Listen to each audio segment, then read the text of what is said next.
Hey guys, it's ocarlson007. I just wanted to show my primary collection as of right now for airsoft guns. It's not including one of my guns, which is upstairs. It's a sniper rifle. It's an L96, a UTG. Nothing too fancy.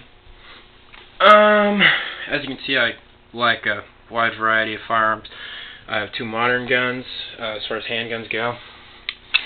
I have a KWA Glock 17. This is my first gas pistol. One thing broke on it, and that was it was an internal rocket. I forget what they call it. It's this little gas seal. Let me quickly disassemble the gun, and I can show you exactly what it is that broke. Okay, so you can see that silver piece right in this little hole. That was a plastic piece, and that failed after 2 years of use. I was actually surprised, being that it was plastic, it lasted that long, but I got a metal replacement part that works really well. The spring is stock, no difference in the recoil spring. Everything on this gun is stock except for that part. It's one of the most accurate handguns I have. I really like it a lot.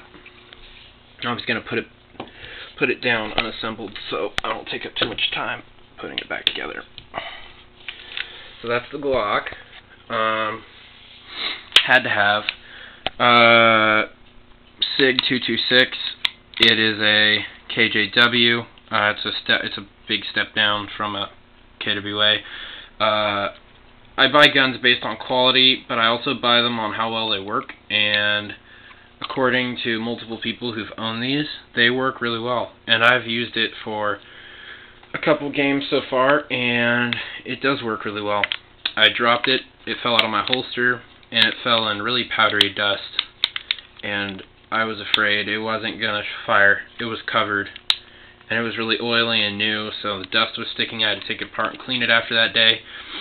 But when I picked it up, I needed to bring it into action.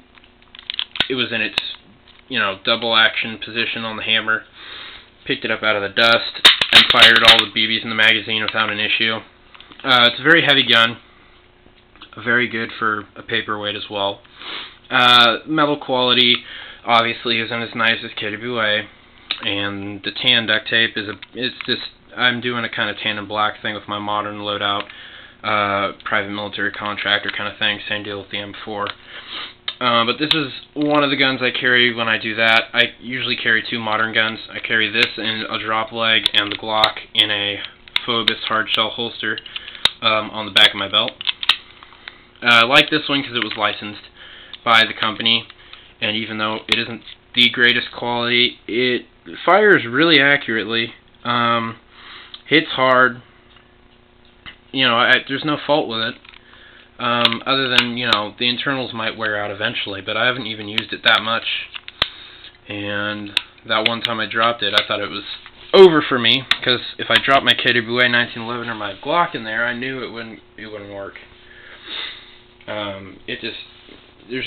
some reason, KWA, the seams are just kind of bigger. Even when this gun's assembled, it seems like the dirt would probably get in this a lot easier than it would in this one. So yeah, those are the two modern pistols. Take a step back in history to the year 1911 when Browning made this pistol. Yes, Browning did make the Colt 1911 and sold its rights to Colt to make. So, for all you who think it's strictly the Colt 1911, it was made by John Moses Browning, and it does still have the orange tip on it. I'm soon going to take that off. Now, if you're new to airsoft and you're an idiot and want to run around in the middle of the street with it, then I don't suggest taking that off. But considering they're always taken to a safe place and no one sees them except my friends and my parents once in a while, there really isn't an issue. It's got a nice lanyard loop. I made a shoulder holster for it. It's great when I do my gangster thing. I carry this. Also carry it for World War II airsoft. And speaking of which, I have one more gun to add to my collection that's on its way, and as soon as I get it, it'll be the first gun I do a review on. I hope to be the first one on YouTube to even do a review on it. The Matrix BAR. So I'm running low on time, so I gotta hurry it up. My project is to get one of these, another one, and probably sell the SIG, just because I don't need another modern pistol, and extend the outer barrel a little bit, and port the top of it, and then hopefully make the other one shoot full automatic only, and I am going to attach a Thompson foregrip to the front of it. You're saying, why the hell would you do that? Because I like something that's a little different, a little bit more obscure, and yes, they did actually, yeah, there was a gangster who did carry one. Now, I don't know if you Public Enemy fans noticed, but Babyface Nelson carries one. Now, it's supposed to be kind of a mocked-up fake thing, but I did research on some weapons that were made by the mobs and stuff, and they actually did have one as an example in a black and white picture that was captured from a mob shootout. This is the Thompson I did a review on just a little while ago. I threw the compensator back on it. The compensator's chipped and in some bad repair, but it just completes the look. Looks great. Just the Cyma, nothing special, except for the top cocking handle, and I can explain more about that in my other review. So check out the review on strictly this gun. I have the drum mag for it and another 30 round. It's not a 30 round, it's a high cap. It's 380 rounds, I believe.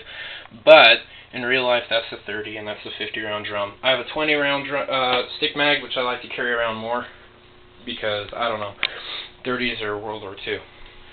And the 20s and the drums are the only things that were around when it first came out. KWA M4. Put a lot of time and money into this gun. I have, I got a rail system for the front of it. It did not come stock with a rail system. First thing I ever bought for this gun was the EOTech sight. That ran me $86 at Airsoft Extreme. And the foregrip is something I had. My brother had it on a cheap Spetsnaz AK-74U from a Big 5 that he gave to me when it broke. I have the PEQ battery box to put the battery in. The plug-in just sticks out of the RF hole, and then at the bottom here there's slots cut right there for the wire to stick out, and it does have a functioning laser on it. This side right here, the cap actually came off. Let me fix that real quick. Okay. So yeah, that's what it looks like with the cap on it. It's got all the trades, the danger laser thing, and KWA, best gun ever. It's not something you want to abuse, but it can take the abuse. I've dropped it a couple times, not intentionally. I don't torture test stuff that costs me a lot of money. It accidentally dropped in a game, and it's a great gun, and I recommend it for anybody starting. It is in a version 2. It's the first version. It ran me $295 at Airsoft Extreme, and it's a great gun. 800 rounds per minute. Slap a 9.6 in there. You can put a LiPo in. I'm not too worried about putting a LiPo in. 9.6 works fine for me. Makes the rate of fire more realistic. And yeah, this is my collection so far, and I hope you enjoyed. When I get my Matrix BAR, I will hopefully be the first to do a review on that. So, thank you, subscribe, leave comments, questions, and yeah, thank you, bye-bye.